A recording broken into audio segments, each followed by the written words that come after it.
Hello అండి. Welcome to our channel అమ్మతో ప్రతిరోజు. ఈరోజు మనం పుదీనా చట్నీ ఎలా చేసుకోవాలని చూడబోతున్నామండి. పుదీనా, కొంచెం కొత్తిమీర, ఒక కట్ట పుదీనా బాగా వాష్ చేసి పెట్టుకున్న నీళ్ళన్నీ వడగట్టి, దీంట్లో కొంచెం కరివేపాకు, కొంచెం కొత్తిమీర కూడా వేసుకోండి. ఉంటే చట్నీ సూపర్గా ఉంటుంది. ఇది నా స్టైల్లో నేను ఎలా చేస్తానని చేసి చూపిస్తున్నా. ఈ పుదీనా తర్వాత దీనికి కావాల్సింది చిన్న అరచిప్ప కొబ్బరి అండి, ఇలా కట్ చేసి పెట్టుకున్న. మీ కారానికి తగినట్లు మీరు పచ్చిమిర్చి తీసుకోండి. నేను కారం తక్కువ అందుకని ఒక పచ్చిమిర్చి. తర్వాత సాంబార్ ఉల్లిపాయలు ఉన్నాయి కదా, ఒక 3 తీసి కట్ చేసి పెట్టుకున్నా. మీ దగ్గర సాంబార్ ఉల్లిపాయలు లేకపోతే ఒక చిన్న సైజు ఉల్లిపాయ తీసుకొని కట్ చేసుకోండి. 1 ఇంచ్ అల్లం, 3 ఎండుమిర్చి, కొంచెం చింతపండు, తర్వాత 1 టేబుల్ స్పూన్ కంటే కొంచెం ఉందండి మినప్పప్పు. ఇవే దీనికి కావాల్సిన ఇంగ్రీడియంట్స్. సూపర్ అంటే సూపర్ టేస్టీగా ఉంటుంది. ఏదో వండుకున్నాము తిన్నామని లేకుండా ఇందులో ఏం బెనిఫిట్స్ ఉన్నాయి మనకు తినడం వలన అనేది మనం తెలుసుకోవాలండి. ఈ పుదీనా తినడం వలన డాండ్రఫ్ రాదు, స్కాల్ప్ బాగుంటుంది, అలానే నోటికి మంచిది, డైజెషన్ సిస్టమ్ వచ్చి బాగా పనిచేస్తుంది. చిన్నపిల్లల ఆకలి లేకుండా వద్దు వద్దు అన్నం తినమంటారు. అలాంటి వాళ్ళకి ఈ పుదీనా చట్నీ చేసి పెట్టారంటే వాళ్ళకి ఆకలిని పెంచుతుంది, చిన్నవాళ్ళైనా పెద్దవాళ్ళైనా. ఇంకా ఎన్నో బెనిఫిట్స్ ఉన్నాయండి. ఫైబర్ ఉంది దీంట్లో, మనం అల్లం చేరుస్తున్నాము, కొబ్బరి చేరుస్తున్నాం. తర్వాత సాంబార్ ఉల్లిపాయలు చాలా మంచిది, యాంటీ ఆక్సిడెంట్ కూడా దొరికిద్ది. ఇన్ని బెనిఫిట్స్ ఉన్న పుదీనాని మనం ఏదో అలక్ష్యంగా చూడకుండా వారానికి అట్లీస్ట్ ఒకసారన్నా మనం చేసుకొని తిన్నట్లయితే మన ఆరోగ్యం అనేది చాలా మెరుగుపడుతుంది. ఈ రోజుల్లో ఫాస్ట్ ఫుడ్కి ఇచ్చిన ఇంపార్టెన్స్ ఇలాంటి వాటికి ఇవ్వట్లేదండి. అందుకని ఈ వీడియో చూసిన తర్వాత మీరు అప్పుడప్పుడు పుదీనా చట్నీ చేసుకొని తినండి. ఇందులో కరివేపాకు, కొత్తిమీర కూడా చేసుకుంటే బాగుంటుంది. లేని పక్షంలో మీరు ఉత్త పుదీనాతో చేసుకోవచ్చు. ఈ వీడియో మీకు నచ్చినట్లయితే తప్పకుండా లైక్ ఇవ్వండి. అలానే మర్చిపోకుండా ఏం చేయాలంటే సబ్స్క్రైబ్ చేసుకోవాలి. మన ఛానల్ గ్రోత్కి సపోర్ట్ చేయండి. కమెంట్స్ పెట్టండి, షేర్ చేయండి. ఇప్పుడు మనం చట్నీ ఎలా చేయాలని చూద్దాం రండి. స్టవ్ ఆన్ చేసుకొని కడాయి పెట్టానండి. కడాయి హీట్ అయింది. ఇప్పుడు కొంచెం ఆయిల్ వేసుకుందాం వేపడానికి. ఇది గ్రౌండ్ నట్ ఆయిల్ అండి. ఈ చట్నీ చాలా టేస్ట్గా ఉంటుంది. నేను చెప్పినట్లే చెయ్యండి. మీరు ఇంతవరకు ఈ పద్ధతి ఫాలో అవ్వకుండా ఉండొచ్చు, ఇలాంటి చట్నీ తెలియకుండా కూడా ఉండొచ్చు. కొంచెం ఆవాలు వేసుకోండి, టేస్ట్కి చాలా బాగుంటుంది.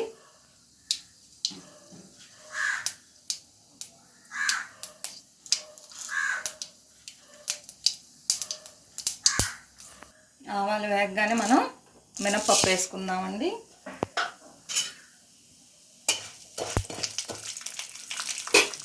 ఈ టైంలోనే ఎండుమిర్చి కూడా వేసేసుకుందాం. అయితే పచ్చిమిర్చి పచ్చిగా వేయాలండి, ఎండుమిర్చి మాత్రం వేసుకోవాలి. మినపప్పు కలర్ చేంజ్ అయిందండి. ఈ టైంలో మనం ఉల్లిపాయలు వేసుకుందాం. కొంచెం కలర్ చేంజ్ అయిన తర్వాత వేయాలి, లేకపోతే మినపప్పు వేగదు.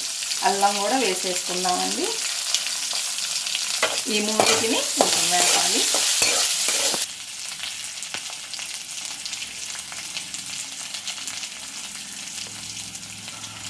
మీరు అప్పుడప్పుడు ఇలాంటి పచ్చళ్ళన్నీ చేసుకొని తినండి, చాలా మంచిది. ఇంకా నాకు చాలా వెరైటీస్ తెలుసండి, అవి కూడా అప్పుడప్పుడు పెడుతూ ఉంటాను. ట్రై చేయండి.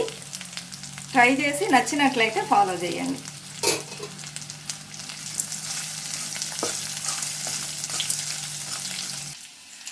ఉల్లిపాయలు కొంచెం వేగినాయండి. ఈ టైంలో మనం కొబ్బరి ముక్కలు వేసుకుందాము. కొబ్బరి ముక్కలు వచ్చి పచ్చిగానే వేస్తారు, నేను వచ్చి కొంచెం లైట్గా వేస్తానండి. వేపలేదనుకోండి చట్నీ స్మెల్ వస్తుంది కదా, పాడైపోయింది. అందుకని కొంచెం వేపుకుంటే మనకి చట్నీ బాగుంటుంది.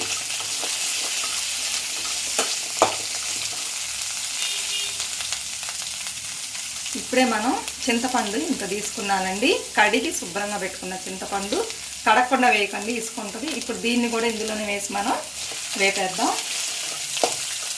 ఒక 2 మినిట్స్ వేగితే చాలండి కొబ్బరి అనేది.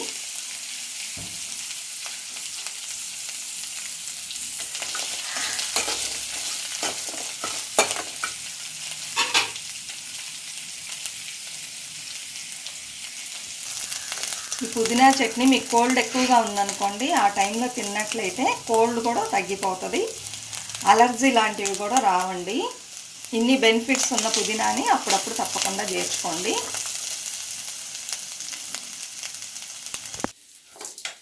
టూ మినిట్స్ అయిందండి, వేగినాయి. తీసి మనం ప్లేట్లో ఆరబెట్టుకుందాము.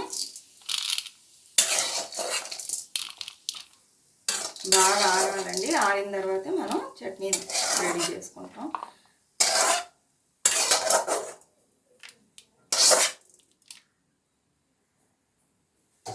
ఇప్పుడు ఇదే కడాయిలో కొద్దిగా వేయండి, లైట్గా నూనె చాలు, ఎందుకంటే పుదీనా వేగాలండి, అందుకోసం.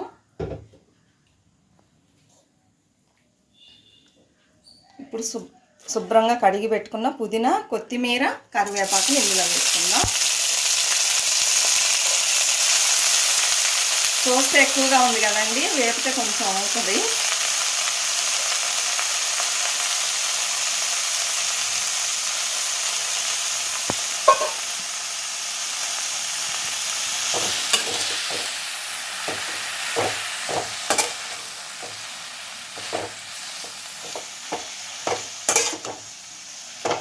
ఇది కూడా ఒక 2 మినిట్స్ చాలు, మరీ వేగకూడదు, వేగితే బాగోదండి. చాలామంది పచ్చిగానే అన్నీ నూరేస్తారు, అది కూడా టేస్ట్ బాగుంటుంది.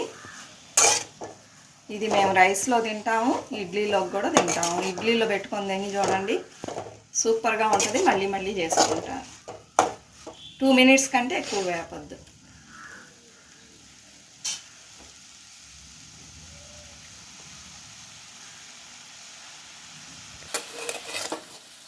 మధ్య మధ్యలో ఇలా తిప్పండి. చూసారా, తగ్గుతూ వస్తుంది ఆకులు. ఎంత అయినాయో చూడండి, మనం వేసినప్పుడు చాలా కనిపించింది కదా, ఇప్పుడు తగ్గిపోయింది. కొంచెం వేగగానే మనం ఆరబెట్టేసి పుదీనా పచ్చడిని చేసుకుందామండి. జాడీ పచ్చళ్ళే కాకుండా ఇలా రోటి పచ్చళ్ళలాగా చేసుకుంటే కూడా చాలా బాగుంటాయండి. చాలండి, ఇంత వేగినంత వరకు చాలు. ఇందులో వెల్లుల్లి, జీలకర్ర ఇలాంటివన్నీ యాడ్ చేయకూడదు ఈ చట్నీలో, గుర్తుపెట్టుకోండి. ఇది ఆరిన తర్వాత మనం మిక్సీ జార్లో వేసేసి చట్నీ చేసేద్దాం. అంటే తగినంత కళ్ళుప్పు వేసుకోండి. వేసుకున్న తర్వాత ఎండుమిర్చి, ఫస్ట్ మనం వేపు పెట్టుకున్నాం కదా కొబ్బరి, మినప్పప్పు, ఆవాలు ఇవన్నీ వేసేద్దామండి. చింతపండు కూడా వేసేద్దాం, పచ్చిమిరపకాయ కూడా వేసేద్దాం. వేసేసి వీటిని ఫస్ట్ గ్రైండ్ చేసుకుందాం. ఇవి కొంచెం నలిగిన తర్వాత అప్పుడు పుదీనా వేసి కొంచెం వాటర్ యాడ్ చేసి మిక్సీ పట్టుకోవాలి, సరేనా? ఇది కొంచెం కచ్చాపచ్చాగా నూరుకొని వస్తానండి. అండి, ఇలా కచ్చాపచ్చాగా నూరేసాం కదా, కొంచెం బాగానే మెదిగేసింది. ఇప్పుడు ఈ టైంలో మనం వేపి పెట్టుకున్న పుదీనాని ఇందులో, కరివేపాకు, పుదీనా, కొత్తిమీర ఇందులో వేసుకోవాలి. మళ్ళీ చెప్తున్నా, కరివేపాకు లేకపోతే పర్వాలేదు, పుదీనాతో కూడా చేసుకోవచ్చండి ఈ చట్నీ, టేస్టీగానే ఉంటుంది. ఇప్పుడు కొంచెం వాటర్ యాడ్ చేసుకోండి, చాలకపోతే మళ్ళీ మనం యాడ్ చేసుకోవచ్చు. అంతేనండి, ఎంతో టేస్టీగా ఉండే పుదీనా చట్నీ రెడీ అయింది. మీరు కూడా తప్పకుండా ట్రై చేసి కమెంట్ సెక్షన్లో పెట్టండి ఎలా ఉందని. సూపర్ టేస్ట్గా ఉంటుంది. అయితే ఒక చిన్న విషయం, చింతపండు వేసేటప్పుడు చూసి వేసుకోండి, ఎందుకంటే ఒక్కోసారి పులుపు ఎక్కువ అయితే కొంచెం వేసుకోండి, చాలకపోతే వేసుకోండి. నేను టేస్ట్ చూశాను, అన్నీ పర్ఫెక్ట్గా సరిపోయింది. నేను పోసిన నీళ్ళు కూడా సరిపోయింది. దీన్ని ఇడ్లీలో వేడివేడి అన్నంలో వేసుకొని తింటే చాలా టేస్ట్గా ఉంటుంది. మన వీడియోస్ నచ్చినట్లయితే సబ్స్క్రైబ్ చేసుకోవడం అస్సలు మర్చిపోవద్దు, సపోర్ట్ చేయండి. మరొక మంచి వీడియోతో మళ్ళీ కలుద్దాం. అంతవరకు బాయ్ ఫ్రెండ్స్.